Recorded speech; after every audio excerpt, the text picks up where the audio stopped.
Good morning, everybody. నా పేరు D Vasubabu, lecturer in botany, SCNR degree college, government degree college, Proddatur. So నేను చెప్పబోయే topic కిరణజన్య సంయోగ క్రియలోని కెల్విన్ సైకిల్. సో ఫోటోసింథసిస్లో కెల్విన్ సైకిల్ ఇది డిగ్రీ వాళ్ళకి అండ్ పీజీ చదువుతున్న వాళ్ళకి, కాంపిటేటివ్ ఎగ్జామినేషన్ రాసే వాళ్ళకి అందరికీ ఉపయోగపడుతుంది ఈ టాపిక్. సో కిరణజన్య సంయోగ క్రియ అంటే మనందరికీ బాగా తెలుసు. ఆకుపచ్చని మొక్కలు కాంతి సమక్షంలో CO2 మరియు నీటిని ఉపయోగించుకొని కార్బన్ డైఆక్సైడ్ అండ్ వాటర్ని యూస్ చేసుకొని ఏం తయారు చేసుకుంటాయి? పిండి పదార్థాన్ని తయారు చేసుకుంటాయి, ఆక్సిజన్ విడుదల చేస్తాయి. Such type of mechanism is called photosynthesis. ఇటువంటి అద్భుతమైనటువంటి యాంత్రికాన్ని కిరణజన్య సంయోగ క్రియ అంటాం. సో కిరణజన్య సంయోగ క్రియలో ఏంటి, ఎలా kelvin cycle one of the part. ఈ కెల్విన్ సైకిల్ యొక్క పార్ట్ గురించి మనం ఎక్స్ప్లెయిన్ చేసుకుందాం. సో కిరణజన్య సంయోగ క్రియలో ముఖ్యంగా రెండు దశలు కనిపిస్తాయి. 2 phases are in photosynthesis. 1 phase is called light phase, కాంతి దశ, and second phase is called dark phase, నిష్కాంతి దశ. సో దీనిలో కాంతి దశలో కాంతి శక్తి, light energy is converted into chemical energy. కాంతి దశ రసాయనిక శక్తిగా మార్చబడుతుంది. సో ఈ రసాయనిక శక్తి ఏ రూపంలో మార్చబడుతుందంటే ఏటీపీ, NADP, H+H+ రూపంలో మార్చబడుతుంది. సో ఏటీపీ, NADP, H+H+ నిష్కాంతి దశలో ఆహారం తయారీకి ఉపయోగపడుతుంది, ఆహార పదార్థాల తయారీకి ఉపయోగపడుతుంది కనుక దీనికి అసిమిలేటరీ పవర్ అని కూడా అంటారు. So the light energy is converted into ATP, NADP, H+H+ is the main process in light phase. దీంతో పాటుగా లైట్ ఫేజ్లో ఈ ఎనర్జీ కన్వర్షన్ జరుగుతుండేటప్పుడే వాటర్ మాలిక్యూల్ నుంచి ఆక్సిజన్ కూడా విడుదలవడం జరుగుతుంది. సో ఇదంతా క్లోరోప్లాస్ట్ యొక్క గ్రానాలో జరిగేటటువంటి చర్య. దీన్నే కాంతి దశ అంటాం. కాంతి ప్రత్యక్షంగా పాల్గొంటుంది. So the light dependent reactions, కాంతిపై ఆధారపడే చర్యలు అని పిలుస్తారు. And second one is dark phase. కిరణజన్య సంయోగక్రియలో ఉన్న రెండో ఫేజ్ను డార్క్ ఫేజ్, నిష్కాంతి దశ అంటాం. నిష్కాంతి దశను లైట్ డిపెండెంట్ రియాక్షన్స్ అని, లైట్ డిపెండెంట్ చర్యలని కూడా అనొచ్చు. ఇది పూర్తిగా స్ట్రోమాలో జరుగుతుంది. హరితరేణువు యొక్క క్లోరోప్లాస్ట్ స్ట్రోమాలో జరిగేటటువంటి రియాక్షన్స్ ఇవి. సో నా క్లోరోప్లాస్ట్ స్ట్రోమాలో జరిగేటటువంటి ఈ రియాక్షన్స్లో లైట్ ఫేజ్ ఈల్డ్, ఆల్రెడీ ముందు చెప్పినటువంటి దానిలో లైట్ ఫేజ్ ఈల్డ్ అంటే కాంతి దశలో ఏర్పడినటువంటి ఏటీపీ, NADP, H+H+ యూటిలైజ్ అవుతుంది. యూటిలైజ్ అయ్యి CO2 నుంచి కార్బోహైడ్రేట్ తయారవుతుంది. దీన్నే డార్క్ ఫేజ్ అంటాం. సో CO2 కార్బోహైడ్రేట్గా మారుతుంది కాబట్టి ఈ చర్యనే CO2 ఫిక్సేషన్, CO2 రిడక్షన్ అని కూడా అనొచ్చు. So it is also called CO2 fixation or CO2 reduction. So కిరణజన్య సంయోగక్రియలో మీరు ఇక్కడ ముఖ్యంగా తెలుసుకోవాల్సింది, కిరణజన్య సంయోగక్రియలో CO2 క్షయకరణం పొందుతుంది, రిడక్షన్ జరుగుతుంది. వాటర్ మాలిక్యూల్, నీటి అణువు ఆక్సీకరణం జరుగుతుంది. అది కాంతి దశలో జరుగుతుంది. ఇది నిష్కాంతి దశలో జరిగేటటువంటి చర్య. సో దీనిని మొట్టమొదటిసారిగా కెల్విన్ అనే శాస్త్రవేత్త 1961 సంవత్సరంలో 1961లో కెల్విన్ అనే సైంటిస్ట్ ఈ CO2 ఎలా ఫిక్స్ అవుతుంది, CO2 స్థాపన ఎలా జరుగుతుంది అనే దానిపైన వర్క్ చేసి, అతను వర్క్ చేయడానికి ఉపయోగించినటువంటి ప్లాంట్స్ క్లోరెల్లా అండ్ సెనిడెస్మిస్ అనేటటువంటి సేవలను ఉపయోగించి ఇతను ఈ ప్రయోగాలు నిర్వహించాడు. ఈ ప్రయోగాలు నిర్వహించడానికి ఇతనికి ఉపయోగపడేటటువంటి techniques, chromatography technique, auto radiography అనేటటువంటి టెక్నిక్స్ని ఇతను వాడి ఇతను ప్రూవ్ చేయడం జరిగింది. అందువలన ఈ సైకిల్నే ఏం పిలుస్తామంటే కెల్విన్ సైకిల్ అని కూడా అంటారు దీనికి. సో దీనిలో కెల్విన్ సైకిల్లో లేదా CO2 స్థాపన, CO2 ఫిక్సేషన్లో మొట్టమొదట ఏర్పడినటువంటి పదార్థం, the first stable compound is PGA. PGA means phosphoglyceric acid. దీనిలో 3 కార్బన్లు ఉంటాయి కనుక దీనికి C3 సైకిల్ అని కూడా అంటారు. షార్ట్కట్ C3 సైకిల్ అని కూడా అంటాం. ఇట్ ఈస్ ఆల్సో కాల్డ్, దీనికి ఇంకొక పేరు reductive pentose phosphate pathway. Reductive pentose phosphate pathway, దీనికే పీసీఆర్ సైకిల్ అని కూడా అంటాం. పెంటోజ్ కార్బన్ రిడక్టివ్ సైకిల్ అని కూడా పిలవచ్చు.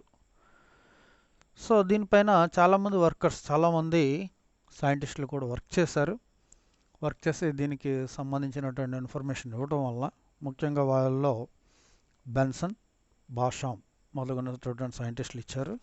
సో అందుకని దీనికి కెల్విన్ బెన్సన్ సైకిల్ అని, కెల్విన్ బెన్సన్ బాషామ్ సైకిల్ అని కూడా పిలుస్తారు. సో ఇటువంటి CO2 స్థాపన చూపించేటటువంటి ఏ మొక్కలనైనా సరే C3 ప్లాంట్స్, అంటే CO2 మొట్టమొదట ఫాస్ఫోగ్లిజరిక్ యాసిడ్ రూపంలో స్థాపించబడితే అటువంటి మొక్కలను C3 ప్లాంట్స్ అని కూడా అంటాం. C3 ప్లాంట్స్ అని పిలుస్తారు. So C3 cycle or nothing but Calvin cycle. C3 cycle అన్న కెల్విన్ సైకిల్ అన్న ఒకటే, ఆల్రెడీ చెప్పుకున్నాం. So C3 cycle are kelvin సైకిల్లో ముఖ్యంగా 3 దశలను ఐడెంటిఫై చేయొచ్చు. మొత్తం సైకిల్ అంతట్లో 3 దశలు ఉంటాయి. 3 phases in Kelvin cycle. 1 phase is first ఫేజ్ని కార్బాక్సిలేషన్ ఫేజ్, కార్బాక్సిలేషన్ దశ. Second phase is called reduction phase. Reduction phase means క్షయీకరణ దశ. మూడో దశను RUBP రీజనరేషన్ ఫేజ్ అనే 3 దశలుగా ఈ కెల్విన్ సైకిల్ అంతటిని వివరించుకోవచ్చు. ఎక్స్ప్లెయిన్ చేస్తాం, వివరించడానికి అనువుగా ఉంటుంది. సో ఈ కెల్విన్ సైకిల్లో పాల్గొనేటటువంటి అతి ముఖ్యమైనటువంటి ఎంజైమ్, ఇది చాలా ఇంపార్టెంట్. రుబిస్కో అనేటటువంటి enzyme is very important enzyme. Enzyme లేకపోతే కెల్విన్ సైకిల్ జరగదు. అదేవిధంగా రుబిస్కో ఎంజైమ్కి చాలా ఇంపార్టెన్స్ కూడా ఉంది. రుబిస్కో అంటే RUBP కార్బాక్సిలేజ్ ఆక్సిజనేజ్ అనేటటువంటి ఎంజైమ్ చాలా అవసరం. సో ఈ ఎంజైమ్ గురించి కొన్ని పాయింట్స్, ఇంపార్టెంట్ పాయింట్స్ మనకి అవసరం. ఈ ఇంపార్టెంట్ పాయింట్స్ చూద్దాం. So rubisco enzyme is the richest soluble protein among the plant kingdom. వృక్షరాజ్యంలో కల్లా అతి ఎక్కువగా ఉన్నటువంటి ప్రోటీన్ ఏది అంటే రుబిస్కో. సో ప్రతి ప్లాంట్లోనే C3 సైకిల్ కంపల్సరీగా జరుగుతుంది కాబట్టి అన్ని C3 ప్లాంట్స్ జరిగేటటువంటి మొక్కలతో పాటుగా అన్నింటిలోనూ జనరల్గా రుబిస్కో కనిపిస్తుంది. అందుకనే ఎంజైమ్స్ అన్ని ప్రోటీన్స్ కాబట్టి is the richest protein among the plant kingdom. Approximately 40% of the protein in plant kingdom. వృక్షరాజ్యంలోనే 40% ఇది ఆక్యుపై చేసి ఉంటుంది. సో ఈ ఎంజైమ్కి డ్యూయల్ నేచర్ ఎంజైమ్ అని కూడా అంటాం. దీనికి డ్యూయల్ నేచర్ ఉంటుంది, 2 రకాల స్వభావాలను కలిగి ఉంటుంది. కార్బన్ డైఆక్సైడ్ ఉండేటప్పుడు కార్బాక్సిలేజ్గాను, ఆక్సిజన్ ఉండేటప్పుడు ఆక్సిజనేజ్గా పనిచేస్తుంది. అంటే 2 రకాలుగా పనిచేయగలదు. ఆక్సిజన్ ఉంటే ఆక్సిజనేజ్గా పనిచేస్తుంది, కార్బన్ డైఆక్సైడ్ ఉంటే కార్బాక్సిలేజ్గా పనిచేస్తుంది. అందుకని దీన్ని డ్యూయల్ నేచర్డ్ ఎంజైమ్ అంటాం. సో రుబిస్కో ఈ ఎంజైమ్ యొక్క స్వభావం తెలుసుకున్న తర్వాత ఎంజైమ్ గురించి చూస్తే, ఎంజైమ్లో ఏంటి కనిపిస్తుంది అంటే 8 లార్జ్ సబ్ యూనిట్స్ కనిపిస్తాయి. ఈ 8 లార్జ్ సబ్ యూనిట్స్ క్లోరోప్లాస్ట్, హరితరేణు యొక్క జీన్స్, క్లోరోప్లాస్ట్ యొక్క జన్యువులు తయారు చేస్తాయి. సో రుబిస్కో 8 లార్జ్ సబ్ యూనిట్లు ఉంటాయి. అవి క్లోరోప్లాస్ట్ జన్యువులు తయారు చేస్తాయి. ఇంకా 8 స్మాల్ సబ్ యూనిట్స్ ఉంటాయి, అంటే టోటల్ 16 యూనిట్స్ కలిగి ఉంటుంది. దానిలో 8 లార్జ్ సబ్ యూనిట్స్, అవి క్లోరోప్లాస్ట్ జన్యువులు తయారు చేస్తే 8 స్మాల్ సబ్ యూనిట్స్ ఉంటాయి. ఇవి న్యూక్లియర్ జీన్స్, కేంద్రకానికి సంబంధించినటువంటి జన్యువులు, కేంద్రకంలో ఉన్న జన్యువులు తయారు చేస్తాయి. అందువలన క్లోరోప్లాస్ట్ని సెమీ అటానమస్ సెల్ ఆర్గనల్, అందువలన క్లోరోప్లాస్ట్ని సెమీ అటానమస్ పాక్షిక స్వయం ప్రతిపత్తి గల కణాంగము అంటాం. సెమీ అటానమస్ సెల్ ఆర్గనల్ అంటే కొంత పార్ట్ సొంతంగా తయారు చేసుకుంటుంది, రుబిస్కోలో కొంత పార్ట్. రుబిస్కోలో రిమైనింగ్ పార్ట్ తయారీకి కేంద్రక జన్యువులపై ఆధారపడుతుంది కనుక అలా పిలుస్తారు. సో నెక్స్ట్ వన్, కేంద్రక జన్యువులపై ఆధారపడుతుంది. అండ్ నెక్స్ట్ వన్, ఈ 2 స్మాల్ సబ్ యూనిట్స్ వేరువేరుగా తయారవుతాయి. ఈ వేరువేరుగా తయారైనటువంటి 2 సబ్ యూనిట్స్ని కలపడానికి LSU large sub unit and SSU short sub unit, ఈ రెండింటిని కలపడానికి చాప్రోన్ అనే ఒక సెపరేట్ ప్రోటీన్స్ అవసరం అవుతాయి. ఈ సెపరేట్ ప్రోటీన్ సమక్షంలో ఈ LSU, SSU కలిసి ఒక కంప్లీట్ రుబిస్కో ఎంజైమ్ అనేది తయారవుతుంది. ఈ కంప్లీట్ రుబిస్కో ఎంజైమ్నే activated rubisco enzyme, active rubisco enzyme అని కూడా పిలుస్తారు. So this is about rubisco enzyme. Next one rubisco enzyme తర్వాత ఇప్పుడు now we are going to C3 cycle Kelvin cycle ఎలా జరుగుతుంది ఏంటి దీని ప్రాసెస్. సో కెల్విన్ సైకిల్లో మనం ఆల్రెడీ చెప్పుకున్న CO2 ఫిక్సేషన్ అని చెప్పాం. వాతావరణంలో ఉన్నటువంటి CO2 the first atmospheric CO2 enter into the క్లోరోప్లాస్ట్లోకి ఎంటర్ అవుతుంది. ఎంటర్ అయిన తర్వాత అది ఫస్ట్ ఆఫ్ ఆల్ RUBPతో కలుస్తుంది. RUBP మీన్స్ రిబులోజ్ బిస్ఫాస్ఫేట్తో కలుస్తుంది. RUBPలో 5 కార్బన్లు ఉంటాయి. కార్బన్ డైఆక్సైడ్లో ఒక కార్బన్ ఉంటుంది. మనం C3 సైకిల్ మొత్తం ఒక గ్లూకోజ్ మాలిక్యూల్కి ఒక గ్లూకోజ్ ఫార్ములా C6H12O6 అంటే C6 అంటే 6 కార్బన్స్ అవసరం. ఒకసారి కెల్విన్ సైకిల్ జరిగితే ఒక కార్బన్ మాత్రమే గ్లూకోజ్ తయారీకి వస్తుంది కనుక ఒక పూర్తి గ్లూకోజ్ తయారీకి 6 కార్బన్లు కావాలి. సో కాబట్టి C3 సైకిల్ 6 టైమ్స్ జరిగేటట్లుగా మనం 6 వేసుకొని బ్యాలెన్స్ చేసుకొని వేసుకుందాం. సో 6 CO2 6 CO2 అణువులు 6 RUBP అణువులతో కలిసాయి. RUBPలో 5 కార్బన్స్ ఉంటాయి, CO2లో ఒక కార్బన్ ఉంటుంది. కలిసి ఏం తయారవుతుందంటే ఒక వాటర్ మాలిక్యూల్ని కూడా వాడుకుంటుందండి. వాటర్ మాలిక్యూల్ని ఉపయోగించుకొని ఒక అన్స్టేబుల్ కాంపౌండ్ 6 కార్బన్లు కలిగినటువంటి అన్స్టేబుల్ కాంపౌండ్ తయారవుతుంది. సో ఇక్కడ ఇవి 6 ఇక్కడ 6 ఉన్నాయి కాబట్టి 12 మాలిక్యూల్స్ ఆఫ్ అన్స్టేబుల్ కాంపౌండ్ తయారవచ్చు. సో ఈ చర్య కంప్లీట్ అయిన తర్వాత అన్స్టేబుల్ కాంపౌండ్ అగైన్ వెంటనే 12 మాలిక్యూల్స్ ఆఫ్ 3PGA 12 అణువుల 3-ఫాస్ఫోగ్లిజరిక్ యాసిడ్ తయారవుతుంది. సో 3-ఫాస్ఫోగ్లిజరిక్ యాసిడ్ తయారవుతుంది. 3-ఫాస్ఫోగ్లిజరిక్ యాసిడ్ మీన్స్ థర్డ్ కార్బన్ పైన ఫాస్ఫేట్ ఉంది, అందుకని 3-ఫాస్ఫోగ్లిజరిక్ యాసిడ్. దీనిలో 3 కార్బన్స్ ఉంటాయి. ఈ రియాక్షన్ అంతటినీ రుబిస్కో అనే ఎంజైమ్ క్యాటలైజ్ చేస్తుంది. రుబిస్కో. సో అందుకే ఇందాక rubisco enzyme is very important for CO2 fixation అని కూడా చెప్పుకున్నాం. సో ఈ చర్య అంతటిని PGR పడేటంత వరకు ఉన్నటువంటి చర్య అంతటిని రుబిస్కో ఎంజైమ్ క్యాటలైజ్ చేస్తుంది, లేదా రుబిస్కో ఎంజైమ్ సమక్షంలో జరుగుతుంది. నౌ 12 మాలిక్యూల్స్ ఆఫ్ 3-ఫాస్ఫోగ్లిజరిక్ యాసిడ్ కాంతి దశలో కాంతి దశలో మనకి ATP తయారవుతుంది. 12 మాలిక్యూల్స్ ఆఫ్ ATPని తీసుకుంటుంది. 12 మాలిక్యూల్స్ ఆఫ్ ATP తీసుకొని అందులో ఫాస్ఫేట్ని వాడుకొని 12 మాలిక్యూల్స్ ADPగా మారి and 12 molecules of one three bisphosphoglyceric acid తయారవుతుంది. One three bisphosphoglyceric acid. సో ఈ రియాక్షన్ అంతటిని PGA కైనేజ్ అనే ఎంజైమ్ క్యాటలైజ్ చేస్తుంది. PGA kinase. Later the 12 molecules of one three bisphosphoglyceric acid కాంతి దశలో తయారైన లైట్ ఫేజ్లో ఆల్రెడీ ఇంకో కాంపౌండ్ ఫామ్ అయింది, NADPH+H+. NADPH+H+ను వాడుకుంటుంది. ఇక్కడ 12 మాలిక్యూల్స్ ఆఫ్ 1,3-బిస్ఫాస్ఫోగ్లిజరిక్ యాసిడ్ కనుక 12 మాలిక్యూల్స్ ఆఫ్ NADPH+H+ను వాడుకొని దానిలో ఉన్నటువంటి 2 ప్రోటాన్స్ 2 హైడ్రోజన్స్ను యూస్ చేసుకొని NADP+గా మారుతుంది. ఇంకా రిమైనింగ్ ఏంటంటే ఈ చర్యలో ఒక ఫాస్ఫేట్ ఇనార్గానిక్ ఫాస్ఫేట్ కూడా బయటకు విడుదలవుతుంది. విడుదలైన వెంటనే ఏం తయారవుతుందంటే 12 మాలిక్యూల్స్ ఆఫ్ 3-ఫాస్ఫోగ్లిజరాల్డిహైడ్ PGAL అంటే ఫాస్ఫోగ్లిజరాల్డిహైడ్ ఫామ్ అవుతుంది. ఫాస్ఫోగ్లిజరాల్డిహైడ్ అనే G3P అని కూడా అనొచ్చు. గ్లిజరాల్డిహైడ్ 3-ఫాస్ఫేట్ అని, ఫాస్ఫోగ్లిజరాల్డిహైడ్ అని కూడా పిలుస్తారు. సో ద 12 మాలిక్యూల్స్ ఆఫ్ ఫాస్ఫోగ్లిజరాల్డిహైడ్ తయారైంది. ఈ 12 మాలిక్యూల్ 12 అణువుల ఫాస్ఫోగ్లిజరాల్డిహైడ్ ఒకేసారి యూస్ కాకుండా ఒక గ్రూప్గా ఉండి కొద్దిగా యూస్ చేయడం జరుగుతుంది. దానిని బట్టి దీన్ని ఎలా ఫామ్ చేసుకున్నారో చూద్దాం. సో దీన్నే 12 మాలిక్యూల్స్ ఆఫ్ 3-ఫాస్ఫోగ్లిజరాల్డిహైడ్ పూల్ అంటాం. అందులో కొంచెం యూస్ చేసుకోవడం జరుగుతుంది. దీనిలో ఫస్ట్ ఆఫ్ ఆల్ ఈ చర్యకు ఏంటి అంటే ఫాస్ఫోగ్లిజరాల్డిహైడ్ డీహైడ్రోజనేజ్ ఎంజైమ్, ఈ చర్య అంతటిని ఫాస్ఫోగ్లిజరాల్డిహైడ్ డీహైడ్రోజనేజ్ చర్య ఎంజైమ్ అంతా యూస్ చేస్తుంది. సో ఈ 12 మాలిక్యూల్స్ ఆఫ్ ఫాస్ఫోగ్లిజరాల్డిహైడ్లో 5 మాలిక్యూల్స్ ఆఫ్ ఫాస్ఫోగ్లిజరాల్డిహైడ్స్ 5 అణువులు కలిసి ఏం తయారవుతాయంటే 5 molecules of DHAP dihydroxy acetone phosphate తయారవుతుంది. So dihydroxy acetone phosphate is also 3 carbon compound, 3 కార్బన్లు గల కాంపౌండ్. సో ఈ చర్యకు ట్రయోజ్ ఫాస్ఫేట్ ఐసోమరేజ్ అనే ఎంజైమ్ తోడ్పడుతుంది. ఐసోమరైజేషన్ రియాక్షన్ అది. DHAP అనేది keto group, phosphoglyceraldehyde aldehyde group. So now 5 molecules 5 అణువుల DHAPలో ద 3 మాలిక్యూల్స్ 3 అణువులు వాడుకుంటుంది. అండ్ ఫాస్ఫోగ్లిజరాల్డిహైడ్లో 3 మాలిక్యూల్స్ కలిసి ఒకదానితోటి కలిసి ఫ్రక్టోజ్ 1,6 బిస్ఫాస్ఫేట్ తయారవుతుంది. ఫ్రక్టోజ్ 1,6 బిస్ఫాస్ఫేట్, ఫ్రక్టోజ్ 1,6 బిస్ఫాస్ఫేట్, ఫ్రక్టోజ్లో 6 కార్బన్స్ ఉంటాయి. సో 3 అణువుల 3 molecules of fructose 1,6 bisphosphate form అవుతుంది.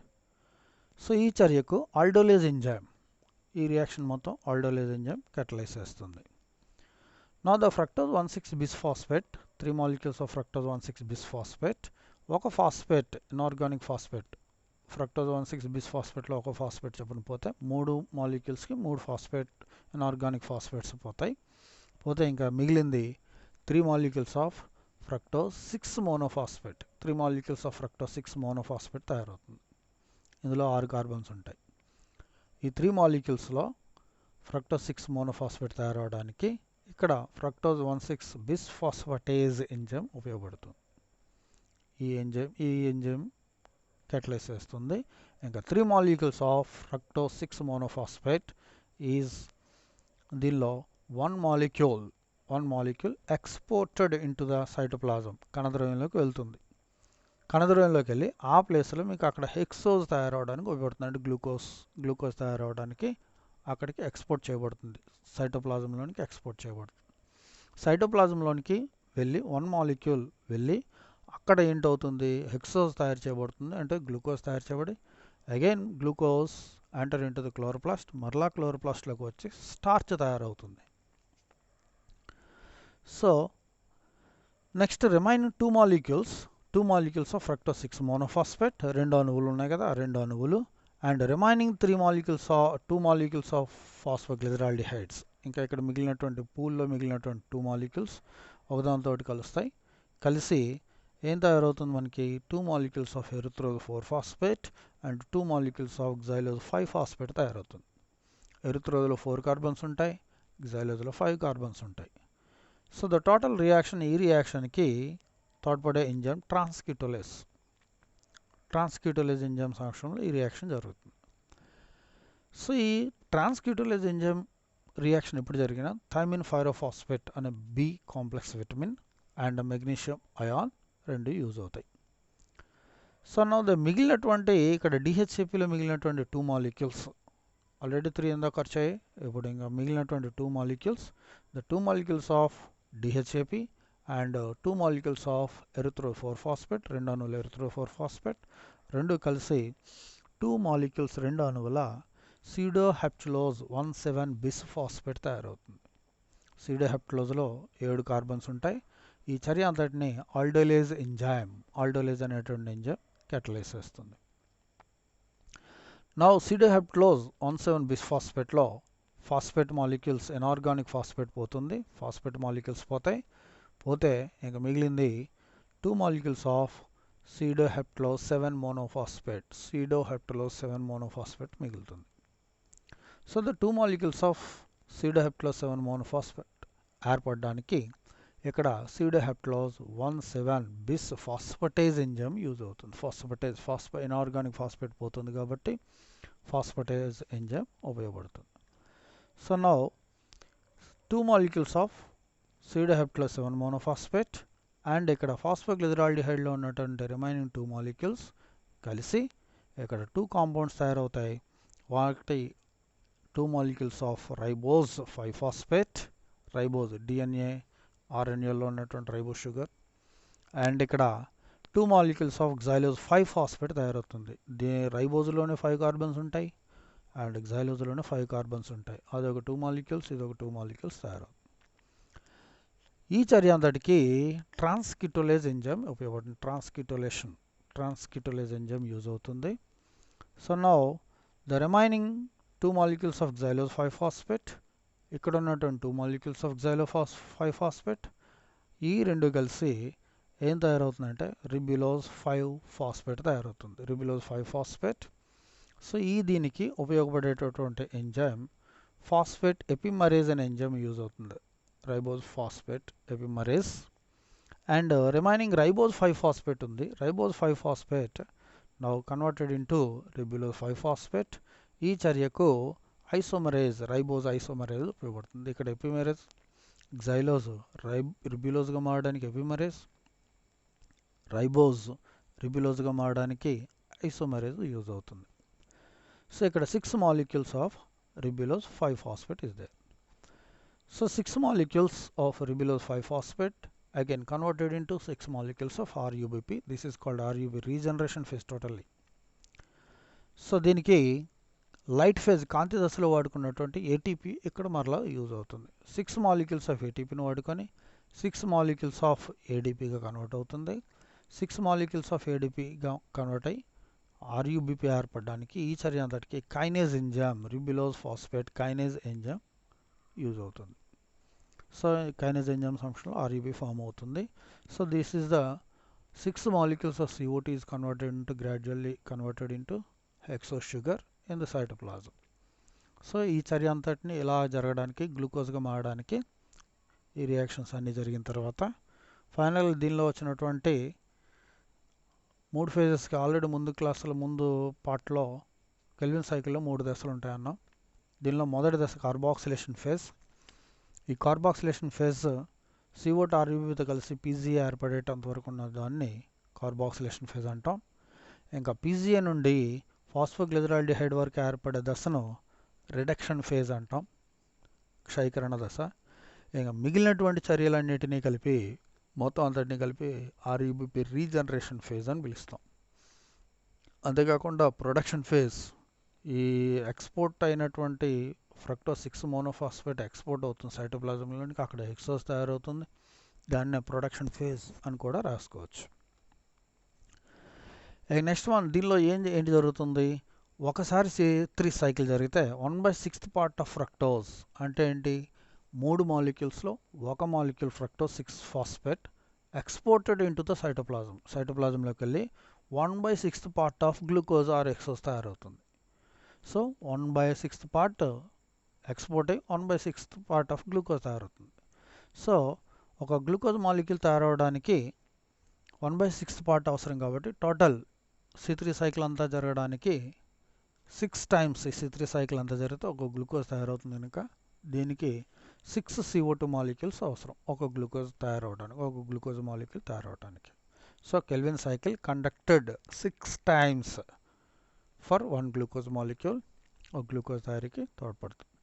సో 6 టైమ్స్ తోడ్పడేటప్పుడు టోటల్ ఏటీపీలు ఏంటంటే 18 ఏటీపీలు, ఒక దగ్గర 12 ఏటీపీ మాలిక్యూల్స్, ఇంకొక దగ్గర 6 ATP molecules, totally 18 ATP molecules and 12 NADPH+H+ molecules ఉపయోగించుకుంటుంది for a glucose molecule. So the glucose is converted into సుక్రోజ్గా మారుతుంది. Again enter into the chloroplast to form a స్టార్చ్గా మారడానికి ఎంటర్ అవుతుంది. So this is the Kelvin సైకిల్లో ఉన్నటువంటి main parts. Thank you.